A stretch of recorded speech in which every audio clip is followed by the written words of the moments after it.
Hello everyone. चलिए अब दो टॉपिक रिवाइज करते हैं, miscellaneous provisions and advance ruling. अब पहली बात, मिसलेनियस प्रोविजन में कुछ इंपॉर्टेंट बातें हैं जो आपको ध्यान में रखनी है। पहला, प्रिजम्पशन ऑफ सर्टेन डॉक्यूमेंट्स। देखिए, लॉ में एक प्रिजम्पशन है कि अगर कोई डॉक्यूमेंट्स आपके पास से मिले तो वो आपके ही माने जाएंगे। It means that the burden of proof is on us. हम लोग को प्रूव करना पड़ेगा कि वो डॉक्यूमेंट्स हमारे नहीं है। अगर उस डॉक्यूमेंट पे कोई सिग्नेचर है या उस डॉक्यूमेंट का ट्रूथ प्रिज्यूम करा जाएगा कि जो लिखा हुआ है वो सही है, हमको प्रूव करना पड़ेगा कि वो जो लिखा हुआ है वो सही नहीं है। That is basically presumption. फिर admissibility of microfilm etcetera, computer printouts, facsimile copy, fax copy, ये सबको एविडेंस माना गया है जीएसटी लॉ में। Now next is, can the commissioner call for information? Yes, commissioner can call for information और वो information देना ही पड़ेगा। अगर वो नहीं देगा, the person who has been called for that information, तो फिर फाइन लगता है सेक्शन 124 में। और there is a bar on disclosure. ये जो इंफॉर्मेशन कमिश्नर को मिला है ये डिस्क्लोज नहीं किया जाएगा unless it is required in a proceeding और अदरवाइज। देन सबसे इंपॉर्टेंट पॉइंट है section 158A, consent based sharing of information. से सपोज आज मुझे एक लोन चाहिए, अब उस लोन के लिए मुझे सारे डॉक्यूमेंट्स देने पड़ते हैं and I am trying to go to 4 banks, तो मुझे चारों बैंक को वो सारे डॉक्यूमेंट्स देने पड़ेंगे। जीएसटी रिटर्न्स देना पड़ेगा, GSTR1 का डेटा, GSTR3B का डेटा, कभी कभी वो लोग ई-वे बिल का डेटा भी मांग लेते हैं, एनुअल रिटर्न भी मांग लेते हैं। अब ये सब का प्रिंट आउट्स सब बैंक्स को देना becomes very difficult for me. इसीलिए now government has added a section कि consent based sharing of information हो सकता है। मतलब अगर मुझे लोन चाहिए तो मैं तो एक सप्लायर हूँ, मैं तो एक बिजनेसमैन हूँ, तो मैं कंसेंट दे सकता हूँ जीएसटी नेटवर्क को कि please share it forward which will be shared to those banks. तो जैसे ही मैंने कंसेंट दिया वो information electronically GST network share कर देगा। किससे शेयर करेगा सर? 2 लोगों से, account aggregator which is a NBFC and second public tech platform for frictionless credit। ये RBI का सब्सिडरी ने डेवलप किया है। तो ये public tech platform for frictionless credit make sure कि डॉक्यूमेंटेशन देना नहीं पड़े और सारा डॉक्यूमेंटेशन का ऑथेंटिसिटी अपने आप वेरीफाई हो जाए क्योंकि it is flowing from GST network. अब ये सेक्शन बनाया क्यों सर? ऐसे ही कंसेंट दे सकते थे। देखिए, जब सप्लायर अपना इंफॉर्मेशन देगा ना तो उसके साथ साथ रेसिपिएंट का इंफॉर्मेशन भी चले जाएगा। क्या रेसिपिएंट गवर्नमेंट या जीएसटी नेटवर्क के खिलाफ केस फाइल कर सकता है कि मेरा इंफॉर्मेशन क्यों दिया? द आंसर इज नो, क्योंकि यहाँ लिखा हुआ है कि जैसे ही सप्लायर अपना कंसेंट देता है इट इज डीम्ड दैट उसने सारे रेसिपिएंट के कंसेंट ले लिए है। मतलब the responsibility of this consent will always lie on the supplier। और अगर रेसिपिएंट को कोई केस फाइल करना है तो वो जीएसटी नेटवर्क या जीएसटी पोर्टल या गवर्नमेंट के खिलाफ नहीं कर सकते हैं। It has to be against the supplier. That is consent based sharing of information. 2 नाम याद रखिएगा, account aggregators and public tech platform for frictionless credit. ठीक है। फिर क्या ऑफिसर इंफॉर्मेशन पब्लिश कर सकता है अबाउट टैक्स एवेडर कि इसने इतनी टैक्स की चोरी की है? The answer is yes, publication of information is permitted.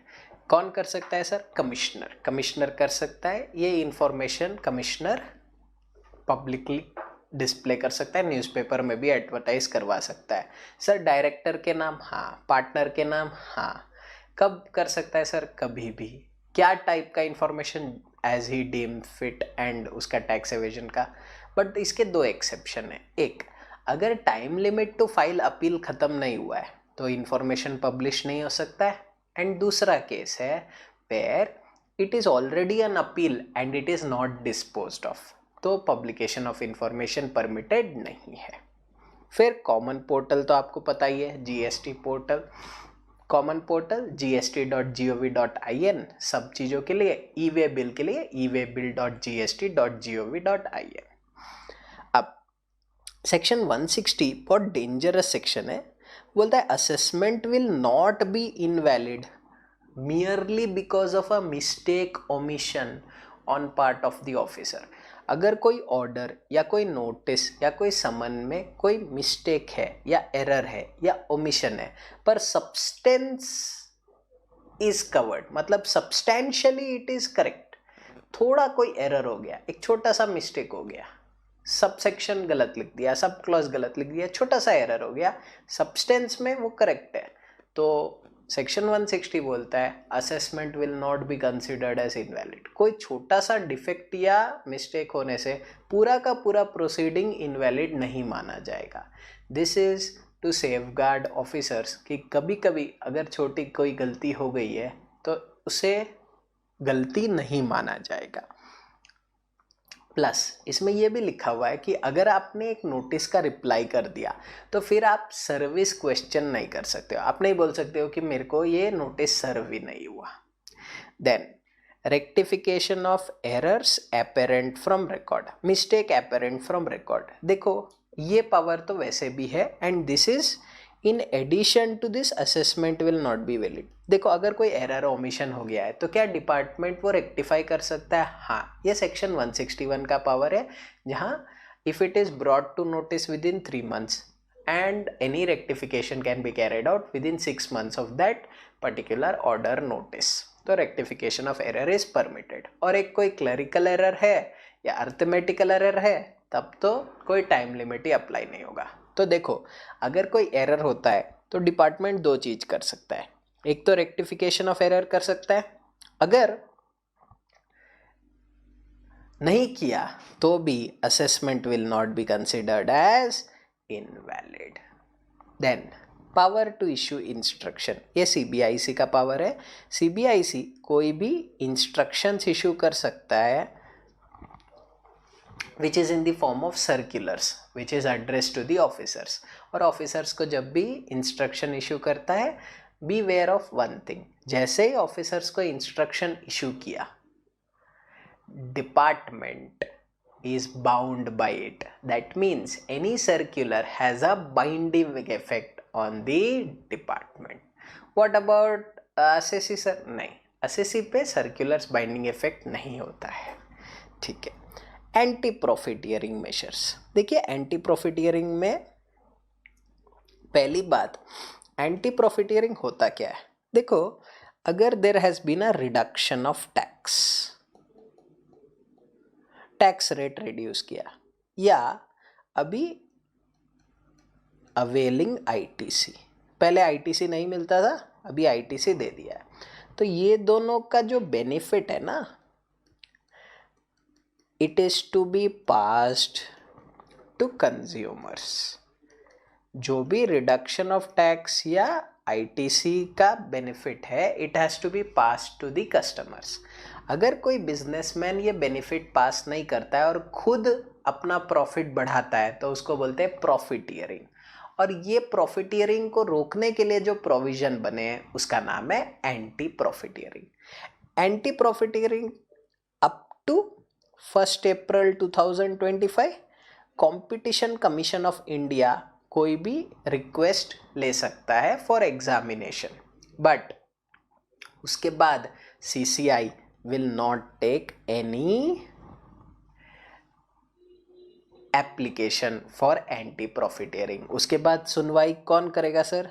Principal bench of appellate tribunal, क्योंकि principal bench of appellate tribunal को एंटी प्रॉफिटियरिंग अथॉरिटी के डेफिनेशन में इंक्लूड कर दिया है और बोला है principal bench of appellate tribunal will also hear and adjudicate, examine भी करेगा और एडजुडिकेट भी करेगा matters relating to anti profiteering. तो appellate tribunal principal bench, state bench नहीं, principal bench has this power.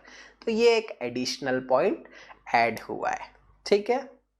Okay, अब ये लोग क्या क्या ऑर्डर पास कर सकते हैं, मतलब एक अथॉरिटी जो एंटी प्रॉफिटियरिंग अथॉरिटी है वो क्या क्या ऑर्डर पास कर सकता है। एक तो वो लोग बोलते हैं रिड्यूस द प्राइजेस, ये इंस्ट्रक्शन दे सकता है। Then they can tell to refund the amount. And sir अगर वो कस्टमर नहीं मिल रहा है तो गवर्नमेंट को दे देना। हाँ हाँ, गवर्नमेंट को दे देना।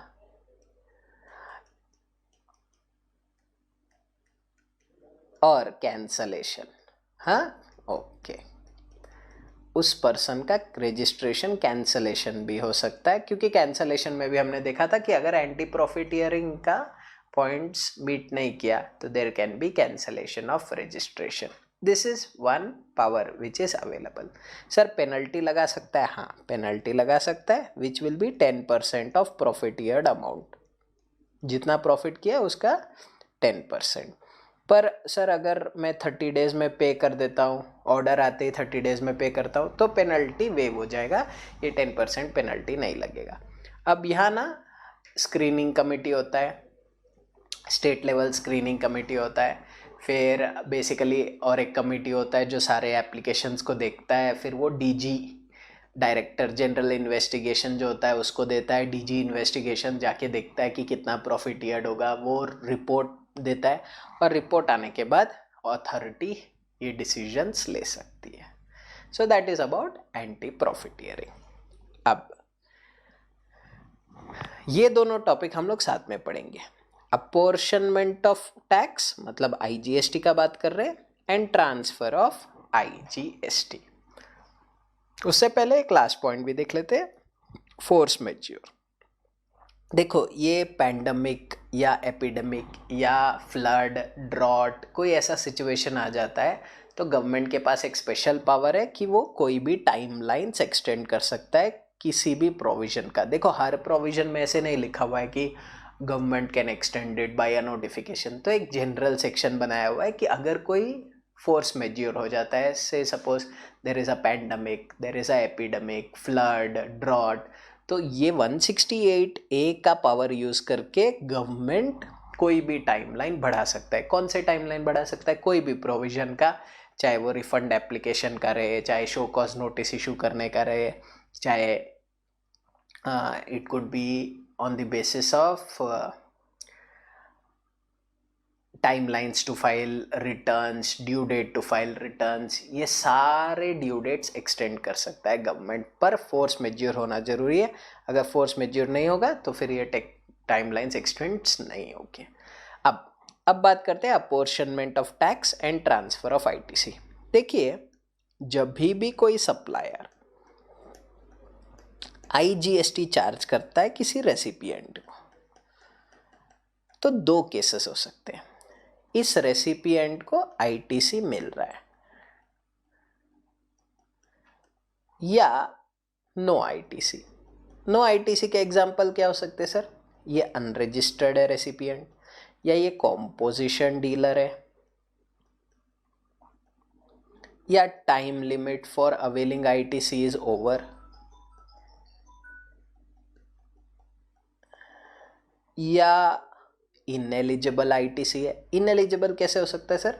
या तो ब्लॉक क्रेडिट है, या used only for exempt supply है, तो इन केसेस में आईटीसी नहीं मिलेगा। तो देखो जब आईटीसी मिल जाता है तो ट्रांसफर ऑफ आईजीएसटी का ट्रीटमेंट होता है। जब आईटीसी रेसिपिएंट को नहीं मिल रहा है तो सेंट्रल गवर्नमेंट और स्टेट गवर्नमेंट एक दूसरे में ये पैसे बांट लेते हैं।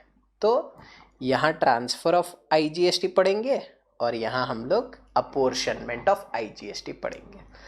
अब देखो से सपोज आईटीसी लिया आईजीएसटी का 100, अब ये 100 किसके पास जाएगा? सेंट्रल गवर्नमेंट के पास, स्टेट गवर्नमेंट के पास?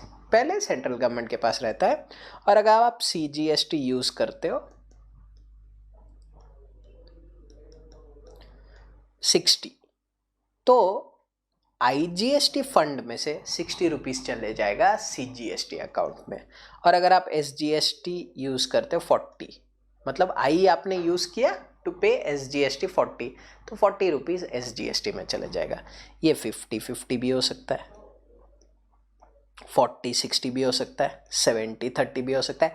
जैसे आपने IGST यूज़ किया ना, जिस प्रपोर्शन में आपने यूज़ किया उसी प्रपोर्शन में वो IGST सेंट्रल गवर्नमेंट और स्टेट गवर्नमेंट को चले जाएगा। तो इसीलिए ना हम लोग I का ITC पहले यूज़ करते हैं, I with C और S, any order any proportion, क्योंकि जैसे ही आपने C और S यूज़ किया, जिस प्रपोर्शन में आपने यूज़ किया उस प्रपोर्शन में वो IGST का पैसा सेंट्रल गवर्नमेंट और स्टेट गवर्नमेंट को चले जाएगा। आप जिस स्टेट में हो उसी का SGST पे करने के लिए आपने I यूज़ किया होगा, तो उसी स्टेट गवर्नमेंट को वो पैसे क्रेडिट हो जाएंगे। सर अगर ITC नहीं मिला तो, अगर ITC नहीं मिला तो देखो IGST तो हाफ हाफ होता है, हाफ सेंटर को जाता है हाफ स्टेट को जाता है, तो हाफ तो सेंट्रल गवर्नमेंट पहले साइड कर लेगा, फिर बैलेंस हाफ देगा स्टेट को। किस स्टेट को देगा सर, ये डिसाइड करने के लिए 4 चीज़ है। किस स्टेट को देगा ये डिसाइड करने के लिए 4 चीज़ है। पहले, अगर स्टेट रिलेटेड है तो स्टेट को जाएगा, अगर यूनियन टेरिटरी रिलेटेड है तो सेंट्रल गवर्नमेंट को जाएगा। दूसरा, ये सप्लायर ने अपने GSTR1 में रिपोर्ट किया होगा कि कौन से स्टेट में जाएगा, क्योंकि आप जब GSTR1 रिपोर्ट करते हो ना, तो जितने भी B2C सप्लाईज है वो आप रिपोर्ट करते हो कि ये कंजम्पशन कहाँ हो रहा है, स्टेट वाइज रिपोर्ट करना पड़ता है। जैसे आप तमिलनाडु में हो तो आप बोलोगे ये रेसिपिएंट था महाराष्ट्र का, तो रेसिपिएंट महाराष्ट्र का था तो वो टैक्स किसको जाएगा, हाफ महाराष्ट्र को जाएगा। तो ये सप्लायर रिपोर्ट करते हैं, तो जितना सप्लायर के रिपोर्टिंग से मिल रहा है उतना उस स्टेट को चले जाएगा। सर किसी चीज़ में सप्लायर ने ठीक से रिपोर्ट नहीं किया, तो सप्लायर ने से सपोज 4 स्टेट में सप्लाई किया है, महाराष्ट्र, कर्नाटका, दिल्ली, पुडुचेरी, तो ये 4 स्टेट में जितना प्रोपोर्शन है उसके हिसाब से चले जाएगा। सर अगर ऐसा कोई IGST पैसा है जो पता ही नहीं चल रहा है कि कौन से सप्लायर ने पे किया, क्योंकि इतने थाउजेंड्स ऑफ करोर्स का बात कर रहे हैं हम, then in that case it will be divided based on PFY tax collected by each state। तो हर स्टेट ने जितना लास्ट ईयर कलेक्ट किया था ना, उसके हिसाब से सारे स्टेट्स को प्रोपोर्शनेट चले जाएगा। तो लास्ट ईयर अगर रेशियो 1:2:3:4:5:6 था, उसी रेशियो में वो बाकी का बचा हुआ IGST गवर्नमेंट डिस्ट्रीब्यूट कर देगा। तो हाफ तो पहले सेंट्रल गवर्नमेंट को चले जाता है, बैलेंस हाफ स्टेट्स को जाता है। समझ में आया? ओके, फिर एक छोटा सा टॉपिक आता है एडवांस रूलिंग। एडवांस रूलिंग का मतलब क्या होता है? एडवांस रूलिंग का मतलब होता है getting a ruling in advance. अब व्हेन वी से getting a ruling in advance, क्या ये एग्जिस्टिंग बिजनेस के लिए हो सकता है? हाँ। क्या ये न्यू बिजनेस के लिए हम ले सकते हैं? हाँ, कोई दिक्कत नहीं। अब हम लोग एप्लीकेशन किसको फाइल करते हैं? AAR, authority for advance ruling, इसको हम लोग एप्लीकेशन फाइल करते हैं। जैसे ही हम लोग एप्लीकेशन फाइल करते हैं ना, this is forwarded to department. फिर डिपार्टमेंट क्या करता है सर? डिपार्टमेंट अपना रिप्लाई देता है। फिर AAR can either accept the application or reject the application। Accept reject क्यों करेगा सर? देखो, अगर something is already pending in a court या already case is going on, already show cause notice is issued, तो फिर वो AR उसको accept ही नहीं करेगा। या if it is a case which is already decided by high court, अगर high court अपना ऑर्डर ऑलरेडी उस केस पे दे चुका है, तो AR थोड़े कुछ कर सकता है उस पर। तो only something which is not dealt by the courts, only that can be taken up. फिर एक बार उसने एक्सेप्ट कर लिया, then order has to be passed within 90 days from the date of application. अब एक बार ऑर्डर आ गया, say suppose I am not satisfied, तो मैं जा सकता हूँ AAR। AAR कौन है सर? Appellate authority for advance ruling. appellate authority for advance ruling. appellate authority for advance ruling क्या है सर? अब बेसिकली आप अपील फाइल करते हैं, आप भी फाइल कर सकते हैं, डिपार्टमेंट भी फाइल कर सकता है, 30 डेज प्लस 30 डेज का डोनेशन मिलता है, फिर ये लोग भी ऑर्डर पास करने का टाइम लिमिट है 90 डेज। अभी एक चीज ध्यान रखना, if there is a difference of opinion between AAR members, then the appeal need not be filed directly, ये AAR के पास चले जाएगा, क्योंकि 2 मेंबर होते हैं, अगर वो लोग के ऊपर डिस्प्यूट हुआ तो वो लोग AAR को भेज देंगे। सर AAR में भी 2 मेंबर के बीच में डिफरेंस ऑफ ओपिनियन हुआ, यहाँ भी अगर डिफरेंस ऑफ ओपिनियन हुआ तो लॉ में बहुत अच्छा चीज लिखा हुआ है, it is deemed that advance ruling can not be given. हाँ, तो देगा ही नहीं एडवांस रूलिंग। और सर एक बार एडवांस रूलिंग मिलता है, ये कितने टाइम के लिए वैलिड रहता है? ना it will be valid till there is no change in the facts and till there is no change in the law. That means कोई लास्ट टाइम लिमिट नहीं है। सर अगर झूठ बोल के एडवांस रूलिंग ले लिया है तो it will be considered as void ab initio and from the date of advance ruling till this point of time when they get to know, ये time period will be excluded for issuing show cause notice and demand order। मतलब उतना ज़्यादा time department को मिलेगा to issue show cause notice and demand order. तो बहुत dangerous section है, ध्यान में रखना कि government is very clear with regard to wrong information being given. Is it binding on the commissioner and subordinate authorities? Yes. अब अगर एक बार एडवांस रूलिंग मेरे फेवर में आ गया तो डिपार्टमेंट उस मैटर पे मेरे ऊपर नोटिस इशू नहीं कर सकता है। Is it sir? Yes. Okay, अब बात करते कौन कौन से मैटर्स। प्लेस ऑफ सप्लाई छोड़ के सारे major matters can be heard by authority for advance ruling, क्योंकि ये ना स्टेट वाइज होता है, तो स्टेट वाइज होता है इसीलिए प्लेस ऑफ सप्लाई का मैटर नहीं हियर करता है, ना तो AAR ना AAR। अब बाकी कौन कौन से मैटर हो सकते हैं sir? Value, classification, ITC,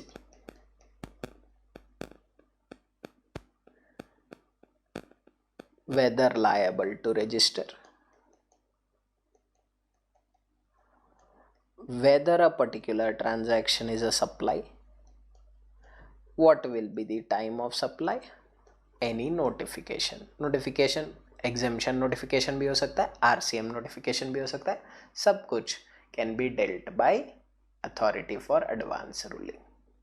Clear with this? Yes. Okay, so see you all in the next video.